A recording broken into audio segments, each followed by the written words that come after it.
Presentamos la segunda sesión de la conferencia Por su Causa 2016, una entrevista especial con el pastor R.C. Sproul.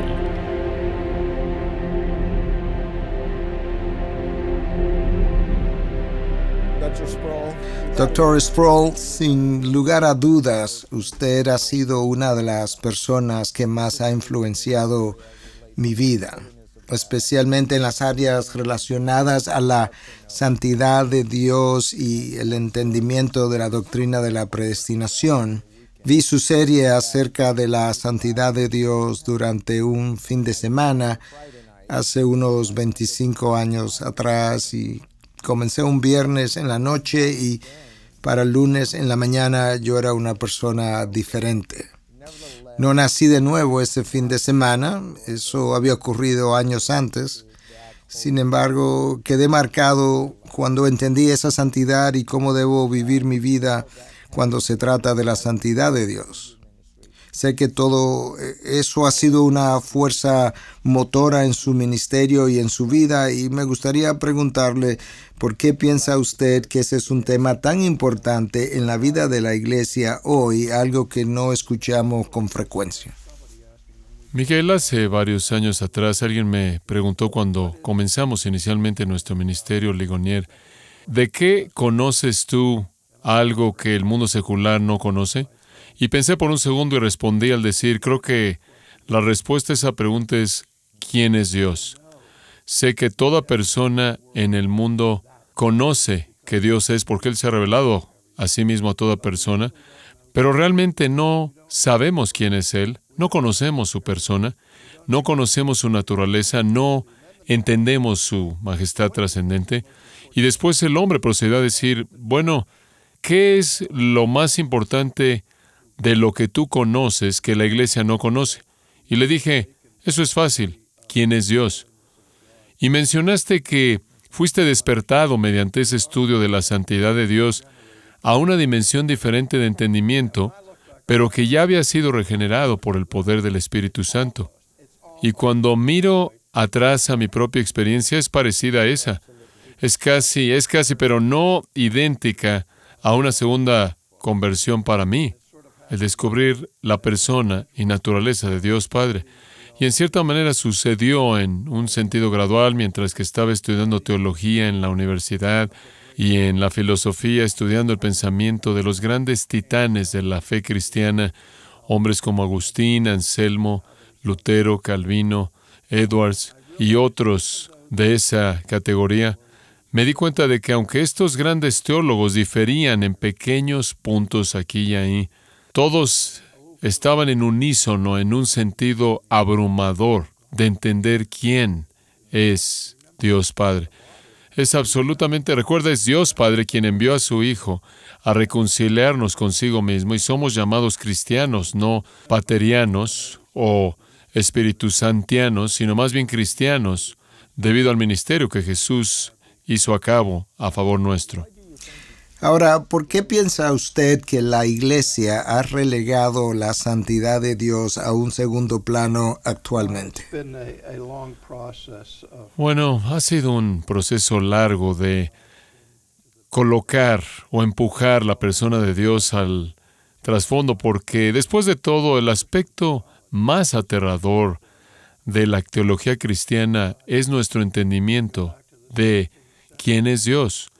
Regresamos al siglo XVI, cuando Lutero estaba en la turbulencia de sus luchas como un monje en el monasterio. Y él en una ocasión hizo la observación, ¿me preguntas, ¿amo a Dios? Y Lutero dice, amar a Dios. Algunas veces odio a Dios. Porque él estaba tan abrumado por el terror del juicio inminente. Y como sabrás, prediqué hace varios años atrás en una convención de vendedores de libros cristianos, prediqué acerca del tema ¿salvo de qué? Y temía que estaría insultando la inteligencia de la gente al simplificar de manera excesiva en este mensaje y dije que la respuesta fácil es esta. Somos salvos de Dios. Y estaban en shock que año tras año yo regresaría a esa convención y la gente decía, nunca había oído eso y nunca había considerado eso, pero Lutero lo consideró, él lo entendió. Él entendió que somos salvos. Él entendió que de lo que somos salvos es de la ira que está por venir. Entonces somos salvos por Dios, pero también somos salvos de Dios. Así es. Y ese terror continúa en la vida de la persona impenitente y no es curada por la conversión simple. Somos los que temblamos cuando se sacude una hoja y huimos cuando ningún hombre nos está persiguiendo debido a la conciencia, si no hay ninguna otra razón. Dios no va a ser callado en su revelación a nosotros de su santidad, de su perfección, y sabemos eso. Y sabemos lo que estamos enfrentando, inclusive como cristianos, que tenemos conflicto con esa perfección de Dios. Ciertamente, agradezco a Dios por darle lo que usted nos ha entregado en términos de ese entendimiento. Y es un privilegio poder estar aquí gracias. hablando precisamente de un tema tan importante. Usted ha pasado su vida hablando de la teología reformada. Sí. La santidad de Dios, la teología reformada. ¿Cómo usted conecta estos dos temas? Bueno, tú sabes, Carlos Spurgeon en una ocasión dijo que la teología reformada es simplemente un apodo para la teología bíblica. Y yo creo que eso es verdad. Pero sé que en algo de nuestra correspondencia tú mencionaste también leer el libro Escogidos por Dios. ¿Y qué es la teología reformada en donde expreso o explico esas cosas? Pero tuve una experiencia interesante con personas que leyeron la santidad de Dios y que también leyeron Escogidos por Dios. Y muchos de ellos me han dicho, me encanta leer la santidad de Dios, pero no me gustó ese libro de Escogido por Dios, en donde entro a la soberanía de Dios y demás, como tú sabes. Y yo dije, bueno, tú sabes, realmente creo que tú, por lo menos, no entendiste por lo menos uno de ellos, porque si entiendes la santidad de Dios en todas sus implicaciones y en todo lo que involucra, tienes que enfrentar en algún punto el entendimiento bíblico de la soberanía de Dios, porque es una soberanía santa y una santidad soberana, y van de la mano. No puedes colocarlas en extremos opuestos la una a la otra. ¿Cómo definiría usted la teología reformada de manera que la gente la entienda y que al mismo tiempo contribuya a derribar las barreras que mucha gente tiene acerca de lo que es la teología reformada? Bueno, yo comenzaría con esto. Bueno, cuando yo enseñaba en el seminario y enseñaba lo que era llamado teología propia, lo cual es la doctrina de Dios y en particular enfocándose en Dios Padre, noté que si ves las declaraciones de los credos que se han escrito a lo largo de los siglos, inclusive dentro de la Iglesia Católica Romana y en todas las ramas del protestantismo, y ves su confesión de su entendimiento de quién es Dios, virtualmente son iguales. Todos decimos que Dios es infinito, Él es eterno, que Él es omnipresente, que Él es omnisciente, que Él es inmutable. Apilamos todos estos atributos de Dios de una manera en común. Y después llegas a la segunda página de nuestra teología sistemática y ves todas estas partidas de la unidad que habíamos disfrutado en la página 1. Ahora, yo le dije a mi grupo, a mis alumnos de la doctrina de Dios, yo dije, en un sentido, no hay diferencia significativa en la teología reformada entre esa teología y las demás teologías con respecto a la doctrina de Dios. Y aquí está la ironía, la paradoja. Yo dije, al mismo tiempo, tengo que decir que la diferencia más grande entre la teología reformada y el resto de las otras teologías es nuestra doctrina de Dios. Bueno, ¿cómo puede ser cuando acabo de decir que todos confesamos los mismos aspectos fundamentales de nuestro entendimiento de Dios? Yo dije, la diferencia es esta. Cuando llegamos a la página 2, no hemos olvidado lo que dijimos en la página 1, que la doctrina de Dios Padre informa toda dimensión de nuestra teología. Informa nuestro entendimiento de Jesús, informa nuestro entendimiento del Espíritu Santo, informa nuestro entendimiento de soteriología, cómo somos salvos, de nuestro entendimiento de la santificación, de nuestro entendimiento de la antropología. Todo aspecto de teología sistemática está relacionado de manera fundamental y sustancial con nuestro entendimiento de quién es Dios, y lo que la teología reformada no hace es olvidarse de la doctrina de Dios cuando ven y exploran los otros principios. Extraordinario. ¿Pudiera usted resumir para nosotros el impacto teológico del movimiento de la Reforma? Muchas personas conocen de qué manera la Reforma dividió a la Iglesia de Europa, pero no creo que estén tan familiarizados de cómo la teología reformada cambió la forma de ver la teología. Entonces, sí. ¿Qué diría usted si le pidiera que enumerara o mencionara algunos puntos del impacto teológico de ese movimiento? Bueno, en primer lugar yo diría, la palabra que usaría es recuperación.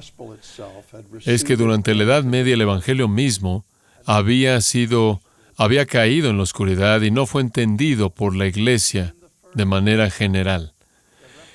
Y en el primer punto, la Reforma redescubrió el Evangelio bíblico, en donde lo que es llamado el principio de la causa de la Reforma o la causa material de la Reforma fue la doctrina de la justificación. Y Lutero, claro, insistió en el principio de sola fide, que la justificación es por la fe únicamente. Y eso fue simplemente una manera corta de decir, la justificación es mediante Cristo únicamente. Bueno, y de nuevo en el trasfondo de esa batalla siempre ha estado la pregunta, ¿quién crees que eres, Lutero, tratando de corregir a la Iglesia en su entendimiento de la justificación? Cuando la Iglesia y este concilio y aquel concilio y ese papa y aquel papa ha diferido de tu postura y atravesamos por todos esos debates formales de Leipzig y Augsburgo con los teólogos de la Iglesia romana, y después finalmente él fue llamado a la dieta de Worms, en donde él estuvo de pie ante el emperador, y después fue finalmente llamado a dejar su posición, a abandonar su postura de la justificación. Y él les dijo, ¿revoco? ¿Quieres que diga revoco?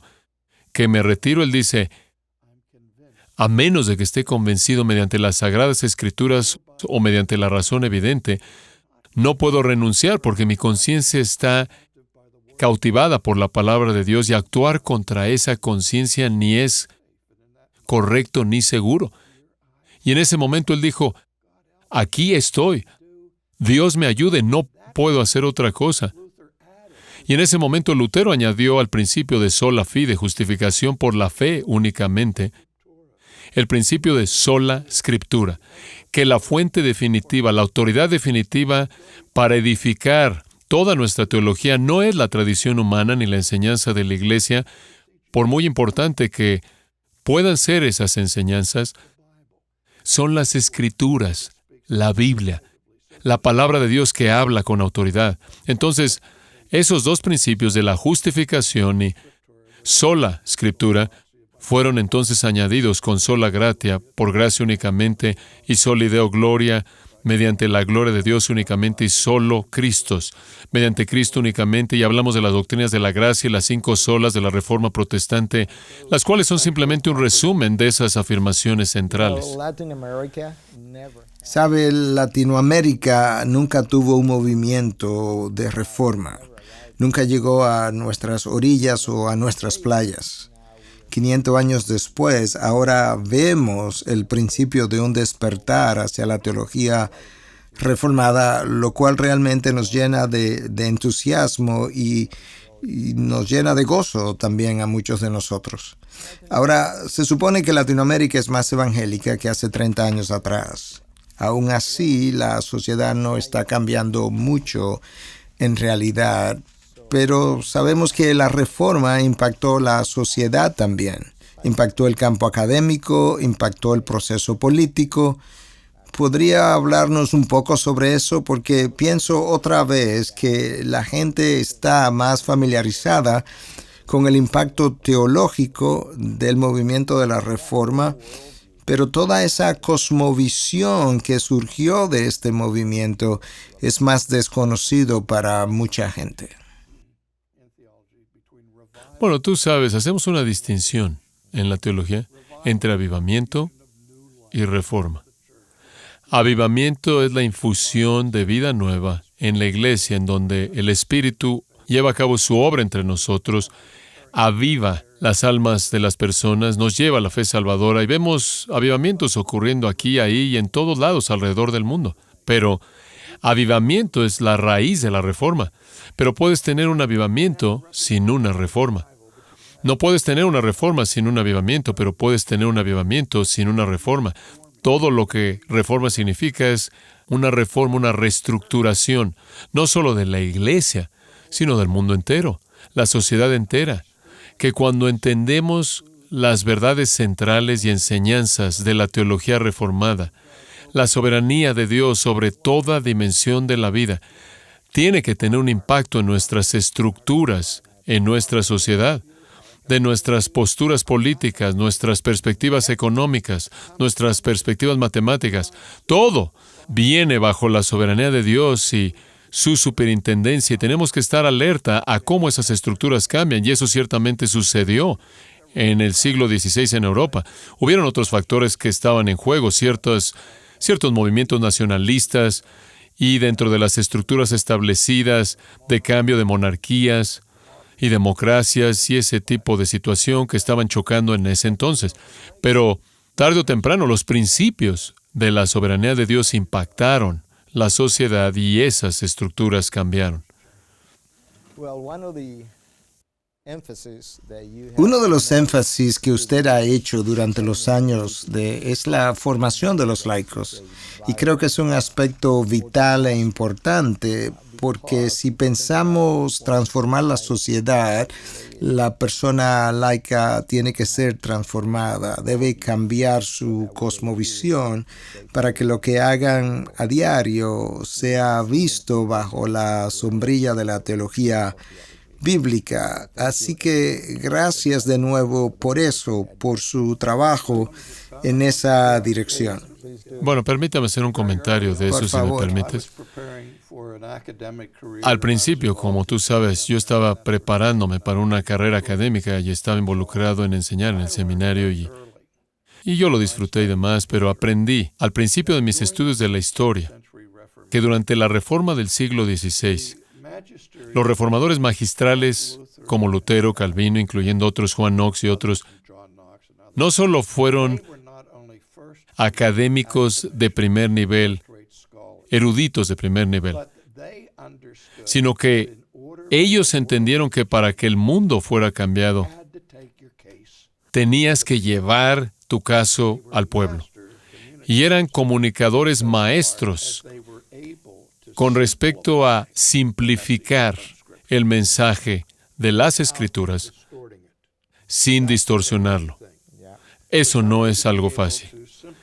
El hecho de que alguien tenga la capacidad de simplificar sin distorsionar, realmente tienen que entender lo que están diciendo, realmente tienen que conocerlo al nivel más profundo. Hay muchas personas que enseñan simplemente, pero son simplistas y hacen que la gente se vaya en todo tipo de dirección equivocada, pero los reformadores entendieron que lo que hicieron al comenzar a involucrarse en alcanzar a la Universidad de Wittenberg, comenzó a pequeña escala y después con la academia en Ginebra, lo cual llegó a toda esquina, bueno, a casi toda esquina, no a la esquina del sur, pero por lo menos a todas las partes de Europa y el Nuevo Mundo.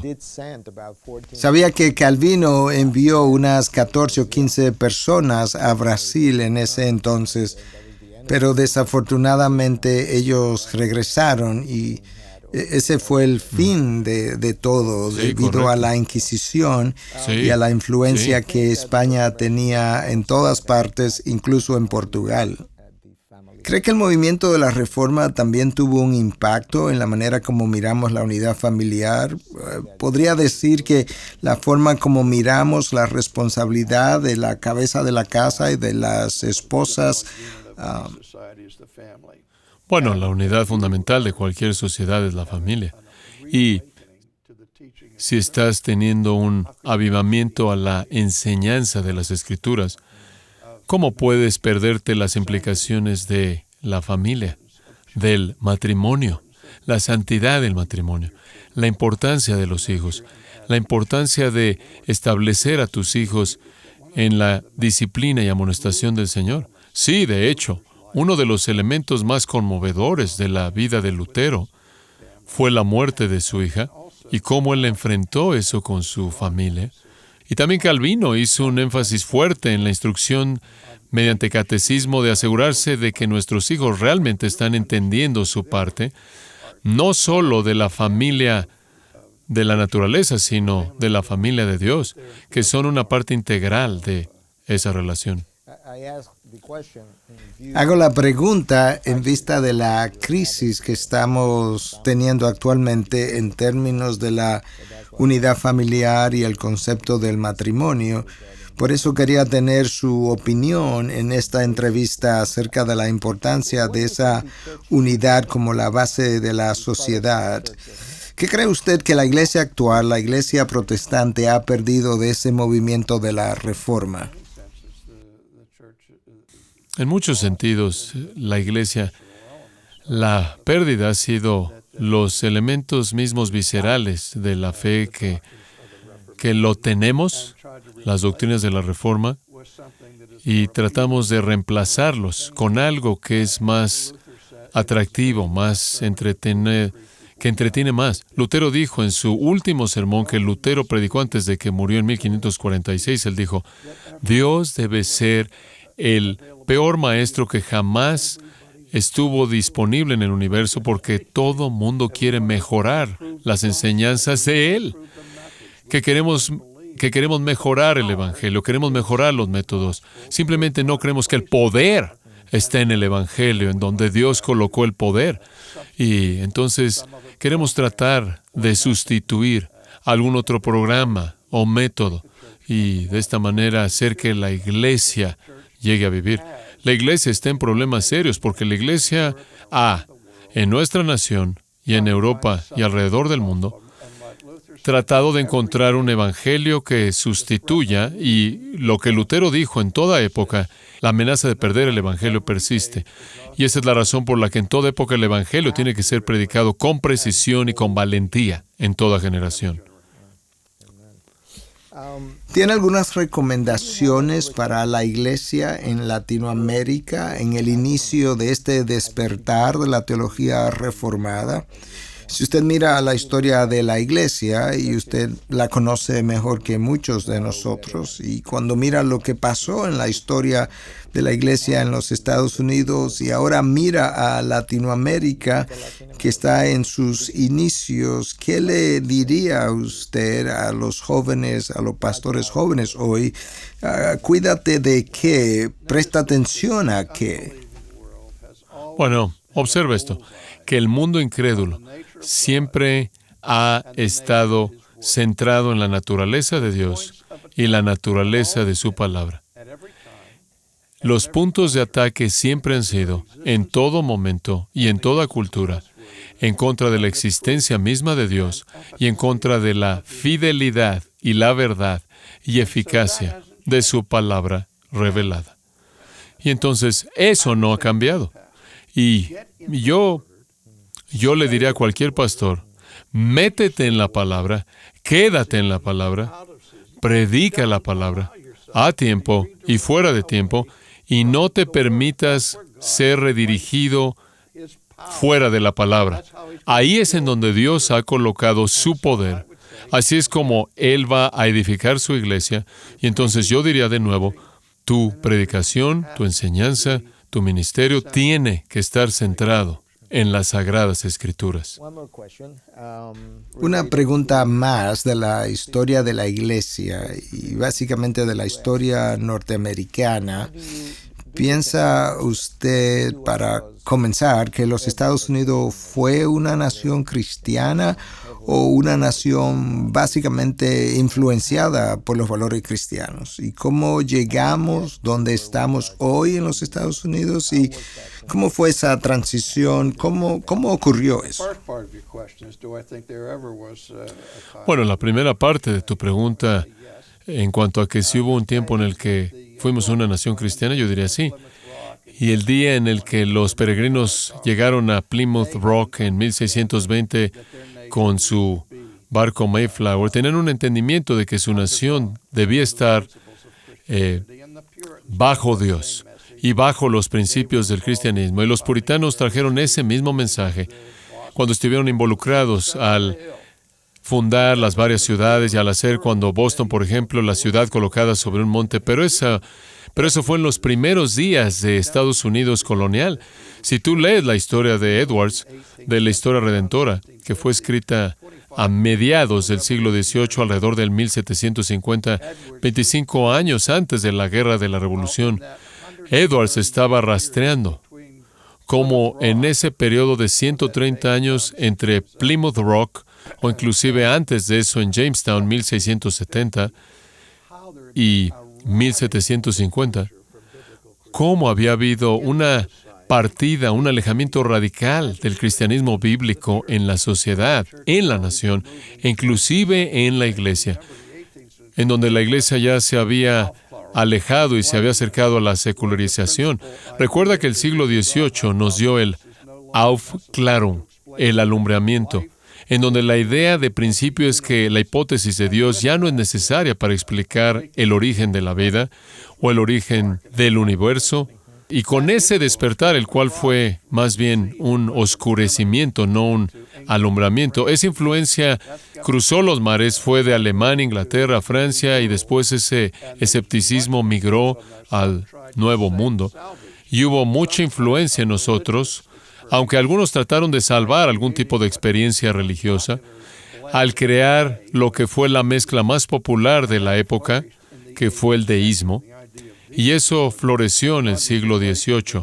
Y la idea del deísmo era que Dios era el gran fabricante del reloj en el cielo. Él creó el universo, le dio cuerda como un reloj y después se salió de la escena y permitió que el reloj siguiera sus causas naturales. Y entonces lo que era prevaleciente a mediados del siglo XVIII y los padres que fundaron nuestro país cuando nos volvimos una nación, no solo una colonia de Inglaterra, tuvieron muchas ideas entremezcladas que tomaron del deísmo y del cristianismo y del judaísmo y otras religiones, y no éramos, en mi juicio, una nación cristiana monolítica cuando fuimos fundados. Muchos principios cristianos estuvieron ahí, muchos se vivieron como un capital prestado a lo largo de los siglos, pero poco a poco vimos que ese movimiento acabó. Yo diría que uno de los momentos de crisis vino en Harvard, cuando hubo un grupo, en donde hubo un grupo de hombres que estuvieron involucrados en una clase llamada el Club Metafísico, en donde estudiaron metafísica. Hubieron 4 hombres: John Dewey, Carlos Pearcey, William James y Oliver Wendell Holmes. 4 hombres, todos en el mismo club, el Club Metafísico en la Universidad de Harvard.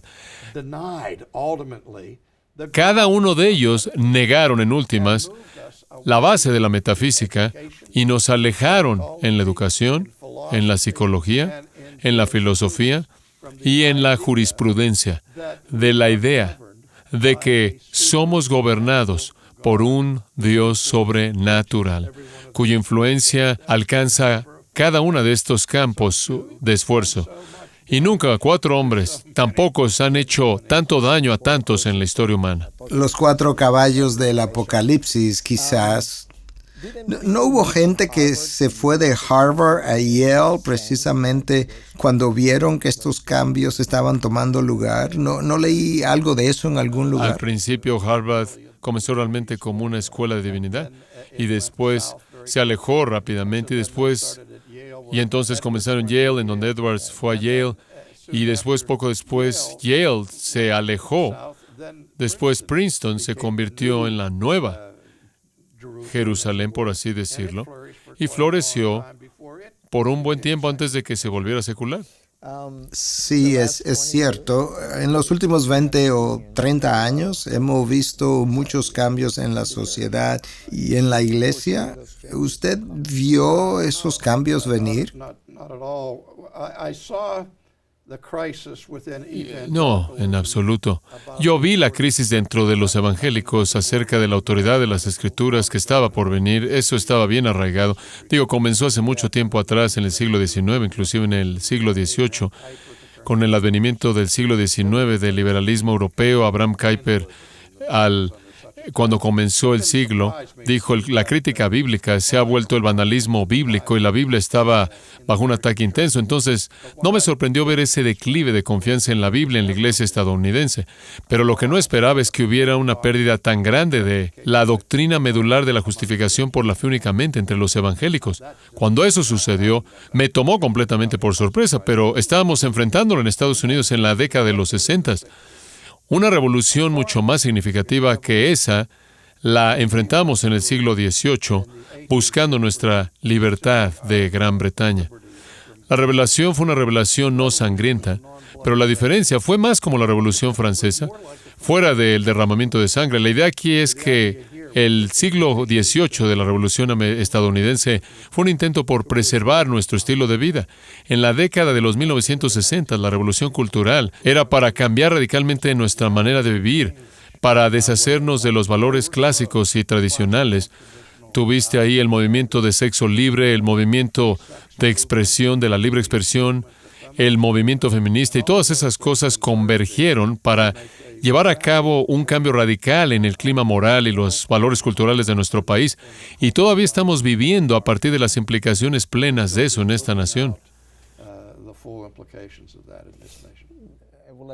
Me gustaría hacerle una pregunta más antes de cerrar. ¿Cree que hay un rol para la Iglesia o los cristianos en el proceso político de una nación? Y de haberlo, ¿cuál sería ese rol? Bueno, si veo las Escrituras, yo digo que, tú sabes, no estamos viviendo una teocracia como vivían en el Antiguo Testamento. Y la Iglesia cristiana nació bajo la sombra del Imperio Romano, el cual fue uno de los imperios más corruptos de la historia. Un pequeño libro que acaba de ser escrito por Mark Dever acerca de la Iglesia en la política es una respuesta muy breve y precisa a esa pregunta. La Iglesia siempre ha estado involucrada en lo que es llamado la crítica profética. Eso significa cuando ves en el Antiguo Testamento y los reyes, cuando se alejaban de la ley de Dios, fueron los profetas los que le hablaron a Acab y a los otros reyes corruptos y monarcas del día, y en muchas ocasiones a expensas de sus vidas. Viste a Juan el Bautista perdiendo su vida porque él fue crítico de la inmoralidad de Herodes y demás. Entonces, la Iglesia no es el Estado no es la Iglesia. Dios da un conjunto de responsabilidades a la Iglesia: predicar el Evangelio, administrar los sacramentos. No les da el poder de la espada a la Iglesia. Él da eso al Estado. Y el Estado no debe estar llevando a cabo el evangelismo y administrar los sacramentos, pero el Estado está bajo Dios y es un ministro a Dios y le rinde cuentas a Dios por cómo legisla. Y, por ejemplo, tomamos un asunto como el aborto o el matrimonio del mismo sexo en este país. Los seculares se ponen muy tensos cuando la Iglesia critica algunos de estos programas que son promovidos por el Estado secular y dicen: bueno, estás tratando de ser el Estado. No, no estamos tratando de ser el Estado. Lo que queremos es que el Estado sea el Estado. El Estado existe para sustentar, proteger y nutrir la vida humana. Y cuando el Estado deja su responsabilidad bajo Dios de proteger la vida, es tiempo para que la Iglesia hable. Amén. Bien dicho. Bien, gracias, Dr. Sproul. Estoy seguro de que cuando se escriba la historia de la Iglesia del siglo XX y XXI, usted será una de las personas de las cuales estaremos leyendo y aprendiendo debido a su influencia, no solo en la teología reformada, sino incluso también ayudando a los creyentes y aún a los laicos a entender lo que usted ha comentado hoy en términos de nuestro rol en la sociedad y de vivir para la gloria de Dios, mirando a Dios como ese Dios omnipotente y soberano a quien debemos rendirle cuentas. Si pudiera cerrar con una línea para decir a los pastores latinoamericanos algo que considere de importancia vital para todos nosotros en este momento de la historia, ¿qué le diría? Y con esto nosotros podemos cerrar. Haz todo lo que puedas hacer en todo aquello en lo que estés involucrado para la gloria singular de Dios. Amén, amén. Gracias. Ha sido un privilegio y un gozo, un placer. Y por varios años yo he soñado entrevistarle y hacerles algunas preguntas y poder expresar mi gratitud, mi eterna gratitud por esa enseñanza acerca de la santidad de Dios, la doctrina de la predestinación, y la reverencia que exhibe cada vez que se para en el púlpito, cada vez que ora. Quería decir eso. Puede uno tener una idea de quién es Dios al escuchar a alguien que predica la palabra, pero también cuando escucha a alguien orar, y sus oraciones me han ministrado en gran manera. Yo he sido tocado, incluso cambiado. Gracias por eso. Yo le digo a la gente, cuando ore, hay dos cosas que debe recordar. Debe recordar quién es Él y debe recordar quién eres tú. Amén. Y si nuestras oraciones no son reverentes, entonces no hemos entendido esos primeros dos puntos. Usted ha hecho eso muy bien.